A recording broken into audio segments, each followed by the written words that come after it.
एक कदीम गांव में एक चालाक ताजिर रहता था। इसकी दुकान आम नहीं थी, क्योंकि वो बेचता था अक्ल। आओ भाई आओ, अक्ल खरीदो, जितना पैसा दोगे इतनी अक्ल मिलेगी। गांव का एक सीधा सादा किसान अहमद ये आवाज सुनते ही राग गया। वो दिन रात मेहनत करता मगर अक्सर नुकसान उठाता। उसने सोचा शायद ताजिर की अक्ल से इसकी जिंदगी बदल जाए। ताजिर भाई, मुझे भी थोड़ी सी अक्ल दे दो। जरूर, लेकिन अक्ल सस्ती नहीं होती। जो दोगे इसके बदले तुम्हें ऐसा सबक मिलेगा जो जिंदगी भर याद रहेगा। ताजिर ने एक चमकती हुई पर्ची अहमद को दी। इस पर लिखा था, पहला सबक, मेहनत करो और अल्लाह पर भरोसा रखो। और अहमद ने यह सबक दिल में बिठा लिया और फिर दिन रात खेतों में लग गया। कुछ दिन बाद ताजिर ने दूसरा कागज दिया।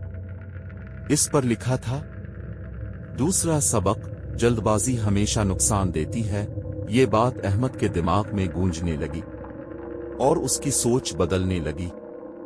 एक दिन एक अजनबी आया। इसने कहा, खेत छोड़ दो, इस पुराने पेड़ के नीचे सूना दफन है, मेरे साथ आओ, दोनों अमीर हो जाएंगे। अहमद का दिल लिलचाया, मगर फौरन इसे ताजिर की नसीहत याद आई। उसने फैसला किया कि पहले परखेगा। जब इसने पेड़ खोदा तो अंदर खजाना नहीं बल्कि सांप निकल आया। अहमद ने शुक्र अदा किया कि वो लालच में ना आया। उसने अपने खेतों पर ध्यान दिया और चंद सालों में उसकी मेहनत रंग लाई। खेत सोने की तरह चमकने लगे और गांव वाले इसकी अक्लमंदी के कायल हो गए। असल दौलत जमीन में है और असल अक्ल सब्र और मेहनत में।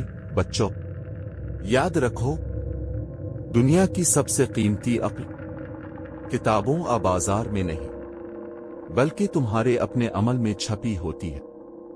जो मेहनत करे, अल्लाह पर भरोसा रखे, वही कामयाब होता है।